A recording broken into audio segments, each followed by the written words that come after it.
എൻ്റെ അസോസിയേറ്റ് ആയിരുന്ന ആൾ പെട്ടെന്ന് പുള്ളിക്ക് ചിക്കൻ ബോക്സ് ആയിട്ട് പുള്ളി വരാതായി. അപ്പോൾ എനിക്കൊരാളെ വേണം. അപ്പോൾ ടെന്നിച്ചാൻ പറഞ്ഞ ഒരു പണി ചെയ്യാം, ഞാൻ ബാബുവിൻ്റെ ചോദിക്കാം എന്ന് പറഞ്ഞിട്ട് ബാബു 2 പടം ചെയ്താണോ ബാബു വർക്ക് ചെയ്യുമോ അറിയത്തില്ലല്ലോ എൻ്റെ കൂടെ. അപ്പോൾ ബാബുവിൻ്റെ ചോദിച്ചപ്പോൾ ബാബു റെഡിയാണ്. അന്ന് മുതലാണ് അനിൽ ബാബു എന്നുള്ളൊരു ഒരു ലേബൽ മലയാള സിനിമയിൽ വന്നത്. സംവിധായകൻ അനിൽ 3 പതിറ്റാണ്ടായി മലയാള സിനിമാ മേഖലയുടെ ഭാഗമായുള്ള കലാകാരൻ. മലയാളം, തമിഴ്, ഹിന്ദി ഭാഷകളിലായി 30-ലേറെ സിനിമകൾ ഒരുക്കിയ സംവിധായകൻ. മീറ്റിംഗ് നടന്നുകൊണ്ടിരിക്കുന്നിടത്ത് ഇത് ബ്ലാസ്റ്റ് ആവുന്നതാണ് സീക്വൻസ് എന്ന് പറയുന്നത്. ഇത് അയാൾ 1, 2, 3 വിളിച്ച് ബ്ലാസ്റ്റായി. ബ്ലാസ്റ്റ് എന്ന് പറയുന്നത് നമ്മൾ പ്രതീക്ഷിക്കാത്തൊരു ബ്ലാസ്റ്റാണ്. ഈ 3 ബോംബൂടെ പൊട്ടിയപ്പോൾ, പെട്രോൾ ബോംബൂടെ പൊട്ടിയപ്പോൾ ഭീകരമായി. ഇത് അനിലിന്റെ ജീവിതകഥയാണ്. കൽപ്പന ഇങ്ങനെ കാഷ്വലായിട്ട് സംസാരിച്ചുകൊണ്ടിരുന്നപ്പോൾ കൽപ്പന പറഞ്ഞു, എനിക്കും വീട്ടിൽ എനിക്ക് കല്യാണമൊക്കെ ആലോചിക്കുന്നുണ്ട്, എന്നെ കല്യാണം കഴിക്കാവോ എന്ന് ചോദിച്ചു. പ്രേക്ഷകരെ ഏറെ രസിപ്പിച്ച സിനിമകളുടെ പിന്നാമ്പുറത്ത് പ്രേക്ഷകർ കാണാത്ത ഒട്ടേറെ സീനുകളുള്ള യഥാർത്ഥ കഥ. അപ്പോൾ NL ബാലകൃഷ്ണൻ എനിക്കൊന്ന് ഈ ജനറേഷൻ അറിയത്തില്ല, ഇതിന് തൊട്ട് മുമ്പ് ജനറേഷൻ അറിയാം. ബാലേട്ടൻ എന്ന് പറഞ്ഞ സ്റ്റിൽ ഫോട്ടോഗ്രാഫറായിരുന്നു, നല്ല സൈസുള്ള ഒരാളാണ്. രാത്രി ആയപ്പോഴത്തേക്ക് ഒരു ഓളം കേൾക്കാം, ബാലേട്ടൻ ഇളവി. ബാലേട്ടൻ ഇളവുക എന്നൊക്കെ പറഞ്ഞാൽ നമ്മുടെ കൊമ്പന്മാന ഇളകത്തില്ലേ, അതുമാതിരിയാണ്. അവിടെ ഇരുന്ന സ്കൂട്ടർ എടുത്ത് എറിഞ്ഞ് ഒരു കാറ് പിടിച്ചത് പൊക്കി തിരിച്ചിട്ട് ഓട്ടോറിക്ഷ തള്ളി മറിച്ചിട്ട് ഓകബഹള ഹോട്ടലിൻ്റെ ഫ്രണ്ടിൽ. വ്യക്തി ജീവിതത്തിലെ അപൂർവ സംഭവങ്ങൾ. ഞാൻ കിടക്കുന്ന കട്ടിലിൻ്റെ മേളിലുള്ള ഹുക്കിലാണ് ആ സ്ത്രീ തൂങ്ങി മരിച്ചത്. പെട്ടെന്ന് എൻ്റെ ബാക്കിലെന്തോ എനിക്കൊരു പ്രസൻസ് ഫീൽ ചെയ്തു. ആരോ ഒരാൾ എനിക്കറിയാത്ത ഒരു ഭാഷയിൽ ഒരു സ്ത്രീ എനിക്ക് സംസാരിച്ചു. ഞാൻ തിരിഞ്ഞു നോക്കിയ ഒരു രൂപം മാറിപ്പോയി. ഓർമ്മയിൽ നിന്ന് മായാത്ത അനുഭവങ്ങൾ. GS വിജയൻ എന്നെ വിളിച്ചു പറഞ്ഞു, ബാബു പോയി എന്ന് പറഞ്ഞു. എനിക്ക് മരിച്ചു കിടക്കുന്ന ഒരു ബാബുവിനെ കാണാനുള്ളൊരു എന്താ പറയുന്നത്, അതെനിക്ക് അത് മാഞ്ഞു പോകാതെ പിന്നെ എൻ്റെ മനസ്സ് നിൽക്കും. അനിൽ ആ കഥകൾ പറയുന്നു. അച്ഛൻ കൊമ്പത്ത് അമ്മ വരമ്പത്ത് എന്നുള്ള പടപ്പാടം നടക്കുന്ന സമയം, അപ്പം ഞാനും ബാബുവും കൂടെ അനിൽ ബാബു എന്നുള്ള പേരിൽ പടങ്ങൾ ചെയ്തുകൊണ്ടിരുന്ന സമയമാണ്. അങ്ങനെയാണ് ഈ അച്ഛൻ കൊമ്പത്ത് അമ്മ വരമ്പത്ത് എന്ന് പറഞ്ഞ് പടം സ്റ്റാർട്ട് ചെയ്യുന്നത്. അത് ആക്ച്വലി ചെയ്യാനിരുന്നത് ഗീതയായിരുന്നു, അമ്മയുടെ വേഷം അഭിനയിക്കാൻ ഇരുന്നത്. പക്ഷേ ലാസ്റ്റ് മൊമെൻറ്റിൽ അമ്മയുടെ വേഷം അഭിനയിക്കാൻ പറ്റില്ല എന്ന് പറഞ്ഞ് ഗീത പിന്മാറി കഴിഞ്ഞപ്പോഴത്തേക്ക് വിഷ്ണുവർദ്ധൻ്റെ വൈഫായ ഭാരതി എന്ന് പറഞ്ഞ സ്ത്രീയാണ് അത് അഭിനയിക്കാനായിട്ട് എത്തുന്നത്. നമ്മൾ മിക്കവാറും സീനുകൾ ആ പടം എടുത്ത് നോക്കിയാൽ സിംഗിൾ ഷോട്ടിലാണ് ഷൂട്ട് ചെയ്തിട്ടുള്ളത്. ഒരു ഷോട്ടിലാണ് ഓൾമോസ്റ്റ് എല്ലാം പറഞ്ഞു പോയിട്ടുള്ളത്. അതിന് നമ്മൾ ആ കാലത്ത് നമുക്ക് ജിമ്പൽ കാര്യങ്ങളൊന്നുമില്ല. മാക്സിമം നമുക്ക് ചെയ്യാൻ പറ്റുന്നതെന്ന് വെച്ചാൽ ഒരു ട്രോളിയിൽ ഒരു ക്രെയിൻ സെറ്റ് ചെയ്ത് അതിനകത്തൂടെയുള്ള മൂവ്മെൻറ്റുകളാണ്. ഹാൻഡ് ഹെൽഡ് വന്നൊന്നും സ്റ്റെബിലൈസ് ചെയ്യാനൊന്നും പറ്റാത്തതുകൊണ്ട് നമ്മൾ ഹാൻഡ് ഹെൽഡ് യൂസ് ചെയ്യാറില്ല. അങ്ങനെ ഇത് ട്രോളി ഇട്ടിട്ട് ക്രെയിനിലാണ് ഈ മൂവ്മെൻറ്റ്സുകളൊക്കെ ചെയ്യാറ്. അപ്പം നമുക്ക് ഒരു ഷോട്ട് ചെയ്യുന്നതിൻ്റെ ഒരു ത്രില്ലുണ്ടാവും. മുരളിച്ചേട്ടനാണ് അതിനകത്ത് അച്ഛനായിട്ട് അഭിനയിച്ചുകൊണ്ടിരിക്കുന്നത്. അപ്പം മുരളിച്ചേട്ടൻ ഒരു ഡ്രാമയുടെ ബേസ് ഉള്ളതുകൊണ്ട് ഒത്തിരി കാണാതെ പിടിക്കുകയും അങ്ങനെയൊക്കെ ഉള്ളത് നമുക്കതിൻ്റെ ഒരു ത്രില്ലുണ്ടായിരുന്നു. സിംഗിൾ ഷോട്ടിൽ ഇതിൻ്റെ ചെയ്യുന്നതിൻ്റെ ഒരു ത്രില്ലുണ്ടായിരുന്നു. അത് അങ്ങനെ ഇരിക്കുമ്പോഴത്തേക്കാണ് ആ പടത്തിനകത്താണ് കൽപ്പന അഭിനയിക്കുന്നുണ്ട്. ആ പടത്തിൽ കൽപ്പന അതിന് മുമ്പ് പല പടങ്ങളിലെ അഭിനയിച്ചിട്ടുണ്ട്. ആ പടത്തിൽ അഭിനയിക്കാൻ പറ്റുന്ന സമയത്ത് ഞാൻ വളരെ ഇൻട്രോവേർട്ടായിട്ടൊരാളാണ്. അധികം ആൾക്കാരുടെയൊക്കെ സംസാരിക്കാറില്ല. ആർട്ടിസ്റ്റുകളുമായിട്ടുള്ള ബന്ധങ്ങളെന്ന് പറഞ്ഞാൽ പടം നടക്കുന്ന സമയത്തുള്ള ബന്ധങ്ങൾ മാത്രമേ ഉള്ളൂ. അല്ലാത്ത സമയങ്ങളിൽ അത് കഴിഞ്ഞാൽ ഞാൻ അവരുമായിട്ട് ഫോൺ ചെയ്യാറില്ല, അവരുമായിട്ടൊരു ബന്ധങ്ങളും ഉണ്ടാക്കാറില്ല. ആ സമയത്ത് എനിക്ക് ഏറ്റവും വലിയ ആഗ്രഹം എന്ന് വെച്ചാൽ ആ സമയത്ത് ഹിമാലയത്തിൽ പോവുക, കുറച്ച് നാൾ ഹിമാലയത്തിൽ പോയി താമസിക്കുക എന്നുള്ളതൊക്കെ ആയിരുന്നു എൻ്റെ ഒരു ആഗ്രഹം എന്ന് പറയുന്നത്. അത് കുറേ അന്ധമായ വായനകളുടെയൊക്കെ ഒരു ഫലമായിരിക്കുമെന്ന് എനിക്ക് തോന്നുന്നു. അപ്പം ഞാൻ പതുക്കെ ഈ വളരെ അറ്റാച്ച്ഡ് ആയിരുന്നു എല്ലാവരും. വൈകുന്നേരം ആകുമ്പോഴത്തേക്ക് എല്ലാവരും ഷൂട്ട് കഴിഞ്ഞിട്ട് കോട്ടയത്തായിരുന്നു ഷൂട്ടുള്ളത്. അപ്പോൾ കോട്ടയത്തൊരു റെസ്റ്റോറൻറ്റിൻ്റെ അകത്തൊരു വള്ളത്തിൽ കെട്ടുവള്ളം മാതിരി ഒരു സ്ഥലത്ത് ഈവനിങ് ആകുമ്പോഴത്തേക്ക് എല്ലാവരും പാർട്ടിയായിട്ട് മുരളിച്ചേട്ടനെ എല്ലാവരും കൂടെ അവിടെ പോയി ഇരിക്കുകയും എല്ലാം ചെയ്യുകയൊക്കെ ചെയ്യും. അപ്പം ഞാനും ഈ ഭാരതി എന്ന് പറയുന്ന ആ അമ്മയായിട്ട് അഭിനയിക്കുന്നവരുമായിട്ട് ഭയങ്കര ക്ലോസായി. അപ്പം ഞാൻ അവരുടെയൊക്കെ പറഞ്ഞു, ഈ പടം കഴിഞ്ഞിട്ട് ഞാൻ കുറച്ച് നാളത്തേക്ക് ഇനി പടമൊന്നും ചെയ്യുന്നില്ല, ഞാൻ ഹിമാലയത്തിൽ പോവുകയാണ് എന്ന് പറഞ്ഞു. അപ്പോൾ അവർ പറഞ്ഞു, പടം ചെയ്യാതെ ഹിമാലയത്തിൽ പോകാൻ പറ്റുമോ? അപ്പോൾ ഞാൻ പറഞ്ഞു, ഞാൻ പോവുക, ഞാൻ ആരുടെങ്കിലും പറഞ്ഞിട്ടൊന്നുമില്ല എന്ന് പറഞ്ഞു. അപ്പോൾ അവർ പതുക്കെ എന്ത് ചെയ്യുമെന്ന് വെച്ചാൽ, ഇത് ബാബുവിൻ്റെ അടുക്ക പറഞ്ഞു, എൻ്റെ കൂടെയുള്ള ബാബുവിൻ്റെ അടുക്ക, അനിലിനൊന്ന് നോക്കണം കേട്ടോ, അനിൽ മിക്കവാറും ഹിമാലയത്തിൽ പോയി കളയും എന്ന് പറഞ്ഞു. ബാബു ഇത് കേട്ടിട്ട്, ഞങ്ങൾ ഒന്നിച്ചുണ്ടെങ്കിലല്ലേ പടം ചെയ്യാൻ പറ്റത്തുള്ളൂ. ബാബു പേടിച്ചു പോയി. ബാബു എന്താണെന്ന് വെച്ചാൽ എൻ്റെ അമ്മയെ വിളിച്ച് പറഞ്ഞു, ഈ അനിലിന് ഇങ്ങനെ ഒരു പരിപാടിയുണ്ട്, ഹിമാലയത്തിൽ പോകാനുള്ളൊരു പരിപാടിയുണ്ട്, ഒന്ന് സൂക്ഷിച്ചോണം എന്ന് പറഞ്ഞു. ഞാൻ ഒരു മോനാണ് വീട്ടിലുള്ളത്, എൻ്റെ ഒരു സിസ്റ്ററേ ഉള്ളൂ. അപ്പം അമ്മയ്ക്കിത് കേട്ടപ്പോഴത്തേക്ക്, അമ്മ ഞാൻ എന്ന് പറഞ്ഞ് ജീവിക്കുന്ന ഒരാളാണ്, അമ്മയ്ക്കിത് കേട്ടപ്പോഴത്തേക്ക് ഭീതിയായി. അപ്പം ആ സമയത്ത് എനിക്ക് 32 വയസ്സായി. അപ്പോൾ കല്യാണം കഴിക്കാൻ വീട്ടിലിങ്ങനെ നിർബന്ധിച്ചുകൊണ്ടിരിക്കുകയും ഞാൻ കല്യാണം കഴിക്കാനൊന്ന് ഒഴിഞ്ഞു മാറുകയും ചെയ്യുന്നൊരു സമയമാണത്. അപ്പോൾ അമ്മയ്ക്ക് പേടിയായി. അമ്മ പറഞ്ഞു, ഇനി പറ്റൂല, നീ കല്യാണം കഴിച്ചേ പറ്റത്തുള്ളൂ എന്ന് പറഞ്ഞു. അങ്ങനെ അമ്മ ധൃതിഗതിയിൽ അന്വേഷിച്ച് തുടങ്ങുകയും, അമ്മ ഒരു ദിവസം പറഞ്ഞു, ഞാൻ പെണ്ണ് കണ്ടു വെച്ചിട്ടുണ്ട്, നീ വന്ന് കാണണമെന്ന് പറഞ്ഞു. അപ്പം ഞാൻ പറഞ്ഞു, ഷൂട്ടിങ് നടക്കുകയാണ്, ഷൂട്ടിങ്ങിൻ്റെ ഇടയ്ക്ക് എനിക്ക് വരാൻ പറ്റത്തില്ല എന്ന് പറഞ്ഞു. അങ്ങനെ ബാബുവിനെ അമ്മ ഇൻഫ്ലുവൻസ് ചെയ്ത് ഒരു ദിവസം ഉച്ചയായപ്പോഴത്തേക്ക് ഷൂട്ടിംഗ് നിർത്തി വെച്ചിട്ട് ഞാനും ബാബുവും കൂടെ എന്നെ അമ്മ വിളിച്ചുകൊണ്ട് ഒരു പെണ്ണെ കാണാൻ പോയി, ഒരു സാധാരണ പെണ്ണ്. അപ്പോൾ അവരെ കണ്ടു കഴിഞ്ഞപ്പോൾ തന്നെ എനിക്ക് മനസ്സിലായി, അയ്യോ ഇവർ ഞാനുമായിട്ട് ഒട്ടും മാച്ചായി പോകാത്ത, ഒരു വേവ് ലെങ്തും ഇല്ലാത്ത ഒരു പെൺകുട്ടി, വളരെ സാധാരണ ഒരു പെൺകുട്ടി. എനിക്ക് അന്നേരം മനസ്സിലായി, ഇത് ഒരു കാര്യം നടക്കുന്ന കാര്യമല്ല എന്ന് മനസ്സിലായി. ഞാൻ ബാബുവിൻ്റെ പറഞ്ഞു, ബാബു ഇത് എനിക്ക് ഒട്ടും മാച്ചാവാത്ത ഒരാൾ. അപ്പോൾ തിരിച്ചു വന്നു കഴിഞ്ഞപ്പോഴത്തേക്ക് ഞാൻ കൽപ്പനയായിട്ടൊന്നും അങ്ങനെ മിണ്ടുന്ന ഒരാളല്ല. അപ്പം കൈ കഴുകിക്കൊണ്ട് നിന്നപ്പം ഞാനിപ്പോഴും ഓർക്കുന്നുണ്ട്, ഞാൻ അവിടെ കൈ കഴുകിക്കൊണ്ട് നിന്നപ്പോഴത്തേക്ക് കഴിച്ചിട്ട് കൈ കഴുകിക്കൊണ്ട് നിന്നപ്പം കൽപ്പനയാണ് ബാക്കിൽ വന്ന് നിന്നിട്ട് എനിക്ക് ചോദിച്ചു, അല്ല ഇന്നലെ കണ്ടില്ല, ഇന്നലെ ഉച്ച വരെ എന്തായിരുന്നു ഷൂട്ടിംഗ് ഇല്ലാഞ്ഞത്? അപ്പോൾ ഞാൻ പറഞ്ഞു, ഞാൻ പെണ്ണ് കാണാൻ പോയിരിക്കുകയായിരുന്നു. അപ്പോൾ കല്യാണം ആലോചിക്കുകയാണോ? ഞാൻ പറഞ്ഞു, കല്യാണം ആലോചിക്കുക എന്ന് പറഞ്ഞു. പോയി. അന്ന് നമുക്ക് മൊബൈൽ ഫോണൊന്നും ഇല്ല, ഇത്ര ഈസി അല്ല കമ്മ്യൂണിക്കേഷൻ. ഹോട്ടലിൽ അവർ വേറൊരു ഹോട്ടലിൽ താമസിക്കുന്നു, ഞാൻ വേറൊരു ഹോട്ടലിൽ താമസിക്കുന്നു. അടുത്ത ദിവസം കൽപ്പന ഇങ്ങനെ കാഷ്വലായിട്ട് സംസാരിച്ചുകൊണ്ടിരുന്നപ്പോൾ കൽപ്പന പറഞ്ഞു, എനിക്കും വീട്ടിൽ എനിക്ക് കല്യാണമൊക്കെ ആലോചിക്കുന്നുണ്ട് എന്ന് പറഞ്ഞു. ഞാനത് കേട്ട് വിടുകയും ചെയ്തു. അത് കഴിഞ്ഞിട്ട് അതുകൂട്ട് തന്നെ ഈ കൈ കഴുകുന്ന സമയമാണ് ഞങ്ങൾക്ക് ആകെ കിട്ടുന്നത്, അല്ലാത്ത സമയത്തൊക്കെ എപ്പോഴും ആളുണ്ടാവും. അതുകൊണ്ട് തന്നെ ഞാൻ കൈ കഴുകാൻ ചെന്നപ്പോഴത്തേക്ക് കൽപ്പന എന്തൊക്കെ പറഞ്ഞു, അതേ എനിക്കും കല്യാണമൊക്കെ ആലോചിക്കുന്നുണ്ട്, എന്നെ കല്യാണം കഴിക്കാമോ എന്ന് ചോദിച്ചു. അതെൻ്റെ ജീവിതത്തിൽ ഏറ്റവും ഭയങ്കര ഷോക്കായിപ്പോയി എനിക്ക്. എന്നുവെച്ചാൽ ഒരാൾ അതുവരെ എൻ്റെ ജീവിതത്തിൽ ആരും ഒരു പെണ്ണ് എൻ്റെ അടുക്ക ഇങ്ങനെ ചോദിച്ചിട്ടില്ല. ഒന്നാമത് സാധാരണ എന്നെ ആരും നോക്കാറൊന്നുമില്ല, പെൺപിള്ളേരൊന്നും. ഒരു കോളേജ് കാലഘട്ടം വരെ ഞാൻ തന്നെ ആലോചിക്കാറുണ്ട്, എന്നെ എന്താ ഒരു പെണ്ണ് നോക്കാത്തതെന്ന് ആലോചിക്കാറുണ്ട്. അങ്ങനെ സിനിമയിൽ വന്നിട്ടും എന്നെ അങ്ങനെ നോക്കലും കോളേജുകളിലൊക്കെ ഞാൻ ആലോചിക്കുന്നുണ്ട്. കോളേജിലൊക്കെ സ്ഥിരമായിട്ട് ഈ തൂണ്ട സൈഡിലൊക്കെ ഇരുന്നിട്ട് മണിക്കൂറുകളോളം സംസാരിച്ചുകൊണ്ടിരിക്കും. പക്ഷേ എൻ്റെ ജീവിതത്തിൽ അങ്ങനെ ഒരു കാര്യവും നടക്കത്തില്ല. ഈ സംസാരം എപ്പോഴോ നമ്മൾ വളർന്നു വന്ന പ്രായത്തിലെപ്പോഴോ ഈ സംസാരിച്ചിട്ട് കമ്മ്യൂണിക്കേറ്റ് ചെയ്യാനുള്ളൊരു സാധനം എൻ്റെ കയ്യിൽ നിന്ന് പോയി. ഞാനൊരു ഇത് എഴുതും, പക്ഷേ എനിക്ക് സംസാരിക്കാൻ പറ്റത്തില്ല. അപ്പം അതുകൊണ്ട് ഒരാളും കറക്റ്റായിട്ട് എന്നോട് ഇതുവരെ അങ്ങനെ എന്നെ ഇഷ്ടമാണെന്നോ അത് അങ്ങോട്ടും ഇങ്ങോട്ടും ഇഷ്ടമാണെന്നോ ഒന്നും പറഞ്ഞിട്ടില്ല. ആദ്യമായിട്ടാണ് ഒരു പെണ്ണ് എൻ്റെ അടുത്ത് ചോദിക്കുന്നത് എന്നെ കല്യാണം കഴിക്കാമെന്ന്. അതിനകത്ത് ഞാൻ വീണുപോയി മൊത്തത്തിൽ. ഇത് ആരുടെയൊക്കെ പറയണമെന്ന് എനിക്കറിയത്തില്ല.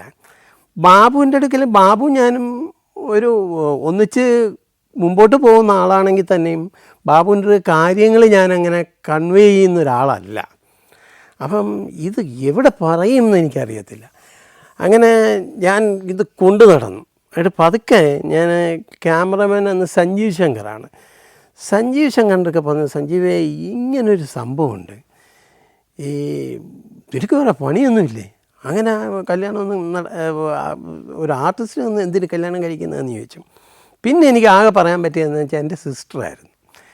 എൻ്റെ സിസ്റ്ററിനെ ഞാനിങ്ങനെ വിളിച്ചു പറഞ്ഞു, ഇങ്ങനെ കൽപ്പന കല്യാണം കഴിച്ചാൽ കൊള്ളാമെന്ന് പറയുന്നുണ്ട് എന്ന് പറഞ്ഞു. അപ്പം കൽപ്പന എന്നുള്ള രൂപം ഉള്ളതെന്ന് വെച്ചാൽ അന്നൊരു ഹ്യൂമർ ആർട്ടിസ്റ്റാണ് കൽപ്പന, നല്ല വണ്ണമൊക്കെ ഉള്ളൊരു ഹ്യൂമർ ആർട്ടിസ്റ്റാണ്. അപ്പം അവളെൻ്റെ ഒക്കെ ചോദിച്ചു, നിനക്കിഷ്ടമാണോ എന്ന് ചോദിച്ചു. അപ്പം ഞാൻ പറഞ്ഞു, എനിക്കത് ഒരു തീരുമാനം അറിയത്തില്ല എന്താണെന്നുള്ളതെന്ന് പറഞ്ഞു. കൽപ്പന ഈ ഷൂട്ട് കഴിഞ്ഞിട്ട് വേറെ ഷൂട്ടിങ്ങിലേക്ക് പോവുകയും ചെയ്തു. പിന്നെ നമുക്ക് കാണാനൊന്നും കിട്ടത്തില്ല. പിന്നെ വല്ലപ്പോഴും ഈ ഹോട്ടലിലേക്ക് വരുന്നൊരു കോള് മാത്രമാണ് നമുക്ക് വരുന്നത്. ആ ഷൂട്ട് കഴിഞ്ഞോ എന്നൊക്കെ ഇടയ്ക്ക് എന്നെ ഇങ്ങനെ വിളിച്ചു ചോദിച്ചു. ഞാൻ പറഞ്ഞു കഴിഞ്ഞു എന്ന് പറഞ്ഞു. അല്ല, ഞാൻ പറഞ്ഞത് ഓർമ്മയുണ്ടോ എന്ന് ചോദിച്ചു. അപ്പോൾ ഞാൻ പറഞ്ഞു, എനിക്ക് ഓർമ്മയുണ്ട്, പക്ഷേ എനിക്ക് കുറച്ച് ദിവസം കൂടെ വേണം എന്ന് പറഞ്ഞു. അപ്പം പെങ്ങൾ പറഞ്ഞു, അമ്മയെടുക്കെ പറയാം എന്ന് പറഞ്ഞു. അമ്മയെടുക്കെ പറഞ്ഞു അമ്മയ്ക്ക് ഭയങ്കര താല്പര്യമാണ് ഇത്തരം കാര്യങ്ങളൊക്കെ. അപ്പം അമ്മ പറഞ്ഞു ഓക്കെ ആണെന്ന് പറഞ്ഞു. അപ്പം അമ്മ ഓക്കെ ആയ സ്ഥിതിക്ക് ഓക്കെ ആയി കഴിഞ്ഞപ്പോഴത്തേക്ക് പിന്നെ എനിക്കും തോന്നി, അങ്ങനെ ഒരാൾ എൻ്റെ അടുക്കൽ ഇങ്ങോട്ട് പറയുമ്പോഴത്തേക്ക് അതൊരു വലിയ കാര്യമാണ്. ഇപ്പം ഞാൻ അങ്ങോട്ട് പോയി പറയുന്നതല്ല, എൻ്റെ അടുക്കൽ വന്ന് പറയുമ്പോഴത്തേക്ക് അതൊരു വലിയ കാര്യമാണ്. അങ്ങനെ ഞാൻ ഒരു ദിവസം കൽപ്പനയെ വിളിച്ചിട്ട് പറഞ്ഞു, എനിക്ക് ഓക്കെയാണ് കല്യാണം കഴിക്കാൻ എന്ന് പറഞ്ഞു. അപ്പോൾ കൽപ്പന പറഞ്ഞു, എന്നാൽ എൻ്റെ വീട്ടിലൊന്ന് പറയണം എന്ന് പറഞ്ഞു. അപ്പം ഞാൻ പറഞ്ഞു, അല്ല, വീട്ടിൽ നിന്ന് ആരെങ്കിലും പറയണം, അച്ഛനോ ആരെങ്കിലും ഒന്ന് വിളിച്ച് പറയണമെന്ന് പറഞ്ഞു. അങ്ങനെയാണ് ഞാനും അമ്മയും കൂടെ അച്ഛൻ്റെ അടുക്ക പ്രസൻറ്റ് ചെയ്യുകയാണ്. അച്ഛൻ്റെ അടുക്ക പ്രസൻറ്റ് ചെയ്ത് കഴിഞ്ഞപ്പോഴത്തേക്ക് അച്ഛൻ പറഞ്ഞു, സിനിമയിൽ ഉള്ള കാര്യങ്ങളൊന്നും എനിക്കറിയത്തില്ല. അപ്പം ഞാൻ എല്ലായിടത്തും ചോദിക്കുമ്പോഴത്തേക്ക് കൽപ്പനയുടെ സ്വഭാവം കറക്റ്റാണ്. വളരെ ഇന്നസെൻ്റായിട്ട് എല്ലാവരെയും മോനെ എന്ന് വിളിക്കുന്ന ഒരാളായിരുന്നു കൽപ്പന എന്ന് പറയുന്നത്. അങ്ങനെ ഞാൻ പറഞ്ഞു, വളരെ സോഫ്റ്റായിട്ടുള്ളൊരു സ്വഭാവമുള്ളൊരു കുട്ടിയാണ് അവർ എന്ന് പറഞ്ഞു. അങ്ങനെ എൻ്റെ അച്ഛൻ അവരുടെ അമ്മയെ വിളിച്ച് സംസാരിക്കുന്നു. അങ്ങനെ പെട്ടെന്ന് കല്യാണം ഫിക്സ് ചെയ്യുന്നു. അപ്പോൾ എനിക്ക് ഒരാളുടെ പറയാനുള്ളൊരു ഇതുണ്ട്, എൻ്റെ കൂടെയുള്ള ബാബുവിൻ്റെ അടുത്ത് ഞാൻ പറഞ്ഞിട്ടില്ല. അപ്പം ഞാൻ അതിനു വേണ്ടി തൃശ്ശൂരേക്ക് ചെല്ലുകയാണ്. തൃശ്ശൂരേക്ക് ചെന്നിട്ട് ഞാൻ പറഞ്ഞു, ബാബു ഒരു കാര്യം പറയാനുണ്ട് എന്ന് പറഞ്ഞു. അങ്ങനെ വൈകുന്നേരം ഞാൻ ബാബുവിൻ്റെ അടുത്ത് ഇത് പ്രസൻറ്റ് ചെയ്തു. ബാബുവിന് ഭയങ്കര ഷോക്കായിപ്പോയി. അല്ല, ആലോചിക്കണ്ടേ നമുക്കൊന്നുകൂടെ? ഞാൻ പറഞ്ഞില്ല, ആലോചിച്ച് ബാബു നാളെ 2 ദിവസം കഴിയുമ്പോൾ നിശ്ചയമാണ് എന്ന് പറഞ്ഞു. അങ്ങനെ വളരെ പെട്ടെന്നാണ് ഞങ്ങളുടെ കല്യാണം നിശ്ചയിക്കുന്നത്. അതിന് ശേഷമാണ് ഞങ്ങൾ സംസാരിച്ചു തുടങ്ങുന്നതെന്ന് പറഞ്ഞാൽ പിന്നെ ഞങ്ങൾ വളരെ രാത്രികളോളം സംസാരിക്കുകയായിരുന്നു. അന്ന് മൊബൈൽ ഫോണില്ല, ലാൻഡ് ഫോണിൽ രാത്രികളോളം ഞങ്ങൾ സംസാരിക്കുമായിരുന്നു. അതിന് ശേഷം ഒരു 3 months മാറ്റി വെച്ച ശേഷമാണ് ഞങ്ങളുടെ കല്യാണം നടക്കുന്നത്. ഹരിപ്പാടാണ് കല്യാണം നടക്കുന്നത്. ഹരിപ്പാട് അമ്പലത്തിൽ, ആ അമ്പലത്തിലെ കാര്യമെന്ന് പറയുന്നത് അവിടെ ഒരു ആർട്ടിസ്റ്റിൻ്റെ കല്യാണമൊക്കെ നടക്കുക എന്ന് പറയുന്നത് ഭയങ്കര ആൾക്കൂട്ടം. അന്ന് ഇവിടെ എന്തോ ഒരു ഫങ്ഷനുള്ള ദിവസമാണ്. ആ സ്ഥലത്ത് ഭയങ്കര ആൾക്കൂട്ടവും ബഹളവും, വന്ന ആർട്ടിസ്റ്റുകളുടെയൊക്കെ കാറിൻ്റെ ചില്ല് പൊട്ടിക്കുകയും ബഹളങ്ങളും ഒക്കെ ആയിരുന്നു. അങ്ങനെയാണ് ഞങ്ങളുടെ ഹരിപ്പാട് അമ്പലത്തിൽ വെച്ചിട്ടാണ് ആ കല്യാണം നടക്കുന്നത്. ഭയങ്കര ബഹളവും തെള്ളിൻ്റെ ഇടയ്ക്കാണ് കല്യാണം നടന്നത്. Djibouti, Fiji, Lebanon, Ethiopia, Armenia. സഞ്ചാരം വോളിയം നമ്പർ 17. ഫുൾ HD-യിലുള്ള ഈ അപൂർവ ദൃശ്യയാത്രാ വിവരണ ശേഖരം സ്വന്തമാക്കാൻ സഞ്ചാരം എന്ന് SMS ചെയ്യൂ. ഫോൺ 9995 444 222. ഞാൻ ജനിച്ചത് നിങ്ങൾക്കെല്ലാവർക്കും അറിയുന്ന ഒരു പ്രശസ്തമായൊരു സ്ഥലത്താണ്, പുന്നപ്ര എന്ന് പറഞ്ഞ സ്ഥലത്താണ്, ആലപ്പുഴയിൽ. പുന്നപ്ര വയലാർ വേറൊരു സ്ഥലമാണ്, ഏറ്റവും സ്ഥലം പുന്നപ്രയാണ്. പുന്നപ്ര എന്ന് പറയുന്നത് പഞ്ചാര മണലാണ്, നമ്മുടെ അസൽ പഞ്ചസാരയുടെ മണലാണ് ഉള്ളത് അവിടെ. പഞ്ചസാര മണൽ നമ്മൾ ചവിട്ടി കഴിയുമ്പോഴത്തേക്ക് അതങ്ങ് കാല് താന്നു പോകുന്ന കടൽ തീരത്തുള്ള മണ്ണ് മാതിരിയുള്ള മണ്ണാണ്. രാത്രികൾ മനോഹരമാണ്. നിലാവെളിച്ചമുള്ള രാത്രികളിൽ വളരെ ഡ്രീമി ലാൻഡ് മാതിരി ഇരിക്കും നമുക്ക്. ആ സ്കൂളിൻ്റെ വലിയ മൈതാനങ്ങളാണ്, 2 സ്കൂൾ ചേരുന്ന ഒരു വലിയ മൈതാനം. അവിടെയാണ് ഈ പഞ്ചാര മണൽ ഇങ്ങനെ നിരന്ന് കിടക്കുന്നത്. ഒക്കെ ഒരു ഡ്രീമി ഫീലാണ്. ആ വെളിച്ചം വീണ് കഴിയുമ്പോഴത്തേക്ക് നമുക്ക് സിനിമയിലൊക്കെ കാണത്തില്ല, ഡേ ഫോർ നൈറ്റൊക്കെ എടുക്കുന്ന മാതിരിയുള്ള വെളിച്ചമാണ് അവിടെ. തെങ്ങൊക്കെ ഇങ്ങനെ വളഞ്ഞു നിൽക്കുന്ന തെങ്ങുകളും. എൻ്റെ വീട്ടിൽ നിന്നാൽ ഒരു 1.5 കിലോമീറ്റർ മുമ്പാണ് റോഡുണ്ട്, ഹൈവേ ഉണ്ട്. ഹൈവേ കഴിഞ്ഞ് 1 കിലോമീറ്റർ കഴിഞ്ഞാൽ കടലാണ്. ഈ കടലിൻ്റെ എരമ്പൽ കേൾക്കാം വീട്ടിലിരുന്ന് കഴിഞ്ഞാൽ. ചെറിയ ചെറിയ തോടുകളുണ്ടാവും. മഴ പെയ്യുമ്പോഴത്തേക്ക് ചെറിയ മീനുകളൊക്കെ ഓടിക്കളിക്കുന്ന തോടുകൾ. അത് മഴ പെയ്യുമ്പോൾ മാത്രം പ്രത്യക്ഷപ്പെടുന്ന തോടുകളാണ്. അല്ലാത്ത സമയത്ത് ഡ്രൈ ആയിട്ട് കിടക്കും. മഴ പെയ്യുമ്പം ചെറിയ ചെറിയ മീനുകൾ ഓടിക്കടിക്കുന്ന തോടുകളും അതിനെ പിടിക്കുന്ന നമ്മളും. കുറച്ചങ്ങോട്ട് പോയി കഴിഞ്ഞാൽ ഒരു 1/2 കിലോമീറ്റർ പോയ പാടമാണ്. അവിടെയാണ് ഞാൻ ജനിച്ചത്. വളരെ വലിയ വലിയ ചരിത്രങ്ങളോ കാര്യങ്ങളോ ഒന്നും ഉള്ള ഒരാളല്ല ഞാൻ. എന്ന് വെച്ചാൽ എന്തെങ്കിലുമൊക്കെ ചെയ്യണമെന്ന് ആഗ്രഹം ഉണ്ടായിരുന്ന ഒരാളാണ്. പക്ഷേ അങ്ങനെയൊന്നും വലുതായിട്ട് ചെയ്യാൻ പറ്റാത്ത ഒരാളാണ് ഞാൻ. എനിക്ക് ഏറ്റവും ചെറുതായിരിക്കുമ്പോൾ ഏറ്റവും വലിയ ആഗ്രഹം എന്ന് പറയുന്നത് ഗാന്ധിയെ മാതിരി ഒരാളാവുക എന്നുള്ളതായിരുന്നു. പക്ഷെ അത് എന്തുകൊണ്ടാണ് അങ്ങനെ ഒരു ആഗ്രഹം വന്നതെന്ന് എനിക്കറിയത്തില്ല. എനിക്ക് വളരെ ചെറുതായിരിക്കുമ്പോഴത്തേക്ക്, എന്ന് വെച്ചാൽ എനിക്ക് 1ഓ 2ഓ ക്ലാസ്സിലൊക്കെ ആവുന്ന സമയത്ത് അങ്ങനെ ഒരാളാകണമെന്നുള്ളതായിരുന്നു ആഗ്രഹം. അത് എവിടുന്ന് പത്രത്തിൽ നിന്ന് വായിച്ച് വളർന്നതോ അല്ലെങ്കിൽ ആൾക്കാർ പറഞ്ഞു കേട്ടതോ ഒക്കെ ആവാം എന്ന് തോന്നുന്നു എനിക്ക്. എൻ്റെ അച്ഛൻ എന്ന് പറയുന്നത് ആലപ്പുഴ പുന്നപ്ര ഉള്ള ആളായിരുന്നു. അമ്മയുടെ വീടെന്ന് പറയുന്നത് തലവടിയാണ്. തലവടി എന്ന് പറയുന്നത് കുട്ടനാട്, അപ്പർ കുട്ടനാട്ടിലെ ഒരു ഏരിയയിലാണ്, എടത്തുവ തലവടി എന്നൊക്കെ പറയുന്നത്. അച്ഛൻ നല്ല കറുത്തിട്ട് വലിയ അജാനബാഹുവായിട്ടൊരാൾ. അമ്മ അച്ഛനെ കല്യാണം കഴിക്കുന്ന സമയത്ത് 13 വയസ്സാണ് അമ്മയ്ക്ക്. അമ്മയുടെ ഫാമിലി എന്ന് പറയുന്നത്, അമ്മയുടെ അച്ഛൻ എനിക്ക് വളരെ എൻ്റെ ചെറുപ്പത്തിൽ ഏറ്റവും അട്രാക്റ്റീവായിട്ടുള്ള ക്യാരക്ടറായിട്ട് തോന്നിയിട്ടുള്ളതെന്ന് വെച്ചാൽ അമ്മയുടെ അച്ഛനാണ്. അമ്മയുടെ അച്ഛനെക്കുറിച്ച് പറയുകയാണെങ്കിൽ പുള്ളിയുടെ പേര് നാരായണപിള്ള. പുള്ളിക്കാരന് അന്ന് കുട്ടികൾ ഇഷ്ടംപോലെ കുട്ടികളുണ്ടാവുക എന്നുള്ളതാണല്ലോ. അപ്പം അമ്മയുടെ ഫാമിലിയിൽ ഒത്തിരി കുട്ടികളുണ്ട്. എനിക്ക് 10-12 പേരായി കഴിഞ്ഞപ്പോഴത്തേക്ക് അപ്പൂപ്പൻ ഒരാളെ കൂടെ കല്യാണം കഴിക്കുന്നു. എന്ന് വെച്ചാൽ അപ്പൂപ്പൻ്റെ ഭാര്യയുടെ കസിനെ കൂടെ കല്യാണം കഴിക്കുന്നു. അവിടെ നിറയെ കുട്ടികളുണ്ടായിരുന്നു. അപ്പോൾ ചെറുതായിരിക്കുമ്പം എൻ്റെ ഏറ്റവും വലിയ ഓർമ്മകളിലൊന്നെന്ന് പറയുന്നത് ഈ അപ്പൂപ്പനാണ്. അപ്പൂപ്പൻ എന്ത് ചെയ്തെന്ന് വെച്ചാൽ, ആ സമയത്ത് വലിയ കടയൊക്കെ ആയിരുന്നു. പക്ഷേ അതൊക്കെ ഒരു സമയത്ത് ഈ 2 ഭാര്യമാരൊക്കെ ആയി കഴിഞ്ഞപ്പോഴത്തേക്ക് ഇതെല്ലാം പൊളിഞ്ഞു പോയി എന്ന് തോന്നുന്നു. കള്ളം കയറി ഇതെല്ലാം പൊളിഞ്ഞു പോവുകയും പുള്ളിക്ക് എന്ത് ചെയ്യണമെന്നറിയാൻ മേലാതായി പോവുകയും പുള്ളി പതുക്കെ ജ്യോതിഷം പഠിച്ച് പുള്ളി ഒരു ജ്യോതിഷം ആകുകയും ചെയ്തു. അപ്പം രാവിലെ മുതൽ പുള്ളിയുടെ അവിടെ ആളൊക്കെ വരും. അപ്പോൾ പുള്ളിയുടെ ഒരു റുട്ടീൻ എന്ന് പറയുന്നത് ഞാൻ കാണുന്നതെന്ന് വെച്ചാൽ, രാവിലെ എണീറ്റിട്ട് പൂക്കളെല്ലാം പറിച്ചിട്ട് ഈ എല്ലാ പടത്തിൻ്റെയും അവിടെയൊക്കെ വെച്ചിട്ട് പുള്ളി രാവിലെ എന്ന് വെച്ചാൽ ഇവിടുന്ന് കട്ടൻ കാപ്പി കുടിച്ചിട്ട് തൊട്ടടുത്ത വീട്ടിൽ തന്നെയാണ് അടുത്ത 2ാമത്തെ ഭാര്യയുള്ളത്. അപ്പോൾ പക്ഷേ ഇവർ രണ്ടുപേരുമൊക്കെ ഭയങ്കര കൂട്ടാണ്. ഈ പുള്ളിക്കൊരു പട്ടിയുണ്ട്. ഈ പട്ടിയായിട്ട് പുള്ളി അപ്പുറത്തെ വീട്ടിലേക്ക് പോയിട്ട് അവിടെയാണ് പശുവൊക്കെ ഉള്ളത്.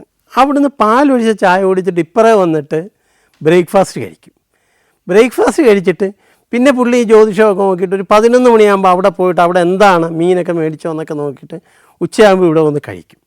4 മണിയാകുമ്പോൾ അവിടെ പോയി ചായ കുടിക്കും. വൈകുന്നേരം ഇവിടുന്ന് കഴിക്കും. രാത്രിയാകുമ്പോൾ അവിടുന്ന് പാല് കുടിക്കും. ഈ പട്ടി ഇതിൻ്റെ അകത്ത് അങ്ങോട്ടും ഇങ്ങോട്ടും പൊക്കോണ്ടിരിക്കും പുള്ളിയുടെ കൂടെ. ഇതെനിക്ക് ഭയങ്കര അട്രാക്റ്റിംഗ് ആയിട്ടുള്ളൊരു ഫിഗറായിട്ട് പുള്ളി തോന്നിയിട്ടുണ്ട്. അതാണ് എനിക്ക് മനസ്സിൽ തോന്നിയിട്ടുള്ള, വളരെ ചെറുപ്പത്തിൽ തോന്നിയിട്ടുള്ള വളരെ അട്രാക്റ്റിംഗ് ആയിട്ടുള്ളൊരു ക്യാരക്ടർ പുള്ളിയായിരുന്നു. എൻ്റെ അമ്മ 13 വയസ്സിൽ കല്യാണം കഴിച്ചുകൊണ്ട് വരികയും ഒരു 15-16 വയസ്സായപ്പോഴത്തേക്ക് പ്രസവിക്കുകയും ചെയ്തു. പക്ഷേ ആ കുട്ടി മരിച്ചു പോയ ശേഷം അവർക്ക് കുട്ടികളുണ്ടായില്ല. കുട്ടികളുണ്ടാകാതിന് പിന്നെ 14 വർഷത്തിന് ശേഷം ഉണ്ടായ കുട്ടിയാണ് ഞാൻ. അപ്പോൾ ഞാനൊരു സ്പോയിൽഡ് കിഡ്സാണ്. എല്ലാവരും എന്നെ എടുത്ത് ലാളിച്ച് നാട്ടുകാരും വീട്ടുകാരും എല്ലാം എടുത്ത് ലാളിക്കും. എന്നുവെച്ചാൽ എന്തിനും കരഞ്ഞുകൊണ്ടിരിക്കുന്നൊരു കുട്ടിയാണ് ഞാൻ. അപ്പം വളരെ ചെറുതിലേ മുതൽ ഈ എന്താ പറയുന്നത് ഒത്തിരി ലാളിച്ച് ചീത്തയാക്കപ്പെട്ടിട്ടുള്ളൊരു കുട്ടിയാണ് ഞാൻ. എന്നുവെച്ചാൽ നമ്മൾ ഞങ്ങളുടെ ഹിന്ദു ഇതിൽ മിതോളജിയിൽ പറയുന്നുണ്ട്, അസ്ട്രോളജിയിലൊക്കെ എനിക്ക് അസ്ട്രോളജി വിശ്വാസം തോന്നിയ ഒരു ചെറിയൊരു ഏരിയ എന്ന് പറയുന്നത് എൻ്റെ നാൾ അത്തമാണ്. അപ്പം അത്തത്തിന്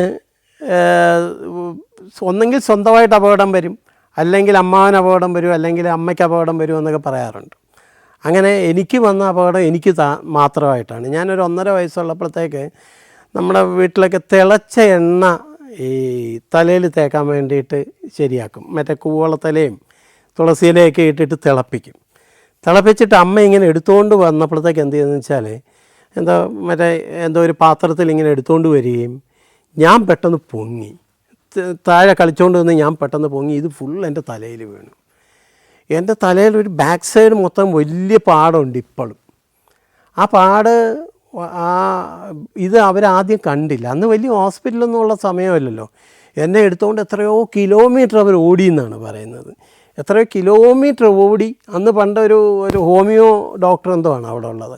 അവിടെ ചെന്ന് കഴിഞ്ഞപ്പോഴത്തേക്ക് മേത്ത ഇതൊക്കെ കണ്ടു, തലയിൽ തലമുടിയൊക്കെ ഉള്ളതുകൊണ്ട് അത് കണ്ടില്ല.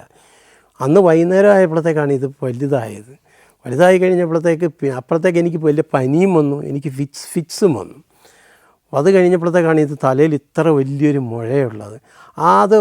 അത് ഹീൽ ചെയ്യാൻ വേണ്ടിയിട്ട് 2 ഇയേഴ്സ് എടുത്തു എന്നാണ് പറയുന്നത്. അപ്പം ഞാൻ വീട്ടിൽ അന്ന് മുതൽ അവർക്കൊരു ഒന്ന് ആലോചിച്ച് നോക്കി, ഒരു 2 വയസ്സുള്ള കുട്ടി തലയിൽ ഇത്ര ഒരു വൂണ്ടുമൊക്കെ ആയിട്ടിരിക്കണേ, എന്തായിരിക്കും അതിൻ്റെ ഒരു പാടെന്ന് പറയുന്നത്. എൻ്റെ വൈറ്റ് സ്കള്ള് കാണാമായിരുന്നെന്നാണ് പറയുന്നത്. അത്രയ്ക്ക് ഞാൻ ഒത്തിരി ബുദ്ധിമുട്ടിച്ചിട്ടുള്ള ഒരാളാണ് എന്ന് എനിക്ക് തോന്നാറുണ്ട്. ഞാൻ കുട്ടിയായിരിക്കുമ്പോഴത്തേക്ക് എനിക്ക് അതിൻ്റെ ഒരു ഇൻഹിബിഷൻ ഉണ്ടായിരുന്നു. മൊത്തത്തിൽ ഈ തലയിൽ പാടുള്ളതുകൊണ്ട് എന്നെ ചെറുതായിരിക്കുമ്പോൾ മുതൽ ആൾക്കാർ കളിയാക്കും. ചെറിയ പിള്ളേരെ കഷണ്ടി എന്ന് വിളിക്കും. അപ്പം ഞാൻ പെട്ടെന്ന് അങ്ങ് ഉൾവലിയും. മൊത്തത്തിൽ പുറത്തേക്ക് ഇറങ്ങാനൊക്കെ എനിക്കൊരു വലിയ മടിയാണ്. എന്ത് ചെയ്താൽ പുറത്തേക്ക് ഇറങ്ങത്തില്ല, വലിയ പാടാണ്. തള്ളി വിട്ടാലും കടയിൽ പോലും പോകത്തില്ല, വീട്ടിൽ തന്നെ ഇരിക്കും. പുറത്ത് സ്കൂളിലേക്ക് പോകണമെങ്കിൽ കുട പിടിച്ചോണ്ടേ പോകത്തുള്ളൂ. ഈ ബാക്ക് കാണാതിരിക്കാൻ വേണ്ടിയിട്ട് കുട പിടിച്ചോണ്ടേ ഞാൻ പോകത്തുള്ളായിരുന്നു. അങ്ങനെ പോകുന്ന ഒരാളായിരുന്നു ഞാൻ. എന്നുവെച്ചാൽ പിന്നെ ഒത്തിരി കൊഞ്ചിക്കലുണ്ടല്ലോ, ഒത്തിരി ആഹാരം കഴിക്കത്തില്ല. അതിന് കഥ പറയും. എൻ്റെ അമ്മ പറയുന്നൊരു കാര്യമുണ്ട്, ചെറുതിലേ മുതൽ ഒത്തിരി കഥകൾ, ആദ്യം കഥകൾ അമ്മയ്ക്ക് അറിയാവുന്ന കഥകളെല്ലാം അമ്മ പറയും. രാമായണത്തിൽ ഭാരതത്തിലൊക്കെ കഥകൾ പറയും. പറഞ്ഞ ശേഷം ഇനി സ്റ്റോക്ക് ഇല്ലാതാവും. പിന്നെ അമ്മ ഉണ്ടാക്കിയ കഥകൾ പറയും, പിന്നെ ഫാമിലിയിലെ കഥകൾ പറയും. പിന്നെ എനിക്ക് ഓർമ്മയുണ്ട്, കുറച്ച് കഴിഞ്ഞപ്പോഴത്തേക്ക് ഈ കഥകൾ അമ്മ ഒരു 5ാം ക്ലാസ് കഴിയുമ്പോഴത്തേക്ക് എന്ത് കഥ പറയാനാണ്. 2.5 കൊല്ലം കഴിഞ്ഞിട്ടാണ് എനിക്കൊരു സിസ്റ്റർ ഉണ്ടായത്. അപ്പോൾ അമ്മ എന്ത് കഥ പറയാനാണ് കുറേ കഴിയുമ്പോഴത്തേക്ക്. എന്നാലും ഞാൻ കഴിക്കത്തില്ല. അപ്പോൾ പിന്നെ എൻ്റെ സിസ്റ്റർ എന്താണെന്നറിയാം, അവളിരുന്ന് കഥ പറഞ്ഞു തുടങ്ങും. ഈ കഴിഞ്ഞ ദിവസം അവൾ അമേരിക്കയിലാണ്. അവൾ തിരിച്ചു വന്നപ്പോൾ എൻ്റെ അടുക്ക് പറഞ്ഞു, നിന്നെ കഥ പറഞ്ഞ് ഞാൻ കുറേ കഴിപ്പിച്ചിട്ടുള്ളതെന്ന് ഈ കഴിഞ്ഞ ദിവസം എൻ്റെ അടുക്ക് പറഞ്ഞു. അങ്ങനെ ഇപ്പോഴും എൻ്റെ അത് തന്നെ. ഇപ്പം അമ്മ കഴിഞ്ഞ 1 കൊല്ലത്തിന് മുമ്പ് മരിച്ചുപോയി. അപ്പോൾ അമ്മ പറയുമായിരുന്നു, ഇപ്പോഴും നിൻ്റെ അടുക്ക് കഥ പറയാൻ ആൾ വരുന്നുണ്ടെന്ന് പറയും. ഇപ്പോഴും ആര് കഥ പറയാൻ വരികയാണെങ്കിലും ഞാൻ പറയും, ആ പോരേന്ന് പറയും. ഇപ്പോഴും ഞാൻ 2 or 3 കഥകൾ ഡെയിലി കേൾക്കുന്ന ഒരാളാണ്. അപ്പോൾ ആ കഥ പറയുന്ന കേൾക്കലിൻ്റെ ശീലം ഇപ്പോഴും ഞാനിങ്ങനെ കണ്ടിന്യൂ ചെയ്ത് പോകുന്നുണ്ട്. പേപ്പർ വായിച്ചുകൊണ്ടിരുന്നപ്പോഴത്തേക്ക് പെട്ടെന്ന് ഞാൻ ഒരു ഫോട്ടോ പെട്ടെന്ന് നെട്ടി നോക്കിയപ്പോഴത്തേക്ക് ഗോപാലകൃഷ്ണൻ ഹെഡിങ്ങും കണ്ടു. സ്കൂട്ടർ അപകടത്തിൽ മരിച്ചു എന്നുള്ളതാണ് ഹെഡിങ്. വായിച്ചു നോക്കിയപ്പോൾ എന്ന് വെച്ചാൽ പട്ടി വട്ടം ചാടി സ്കൂട്ടർ അപകടത്തിൽ ട്രിവാൻഡ്രത്ത് വെച്ച് ഗോപാലകൃഷ്ണൻ മരിച്ചു. ഞാൻ ആലോചിച്ചു, എത്ര പ്രാവശ്യം ഗോപാലകൃഷ്ണൻ്റെ കൂടെ മരിക്കാൻ വേണ്ടിയിട്ട് അങ്ങോട്ടും ഇങ്ങോട്ടും ട്രാവൽ ചെയ്തതാണ്, എത്രയോ പ്രാവശ്യം. എന്നിട്ടൊന്നും മരിച്ചില്ല. അവസാനം ഗോപാലകൃഷ്ണൻ മാത്രം മരിച്ചു പോയി.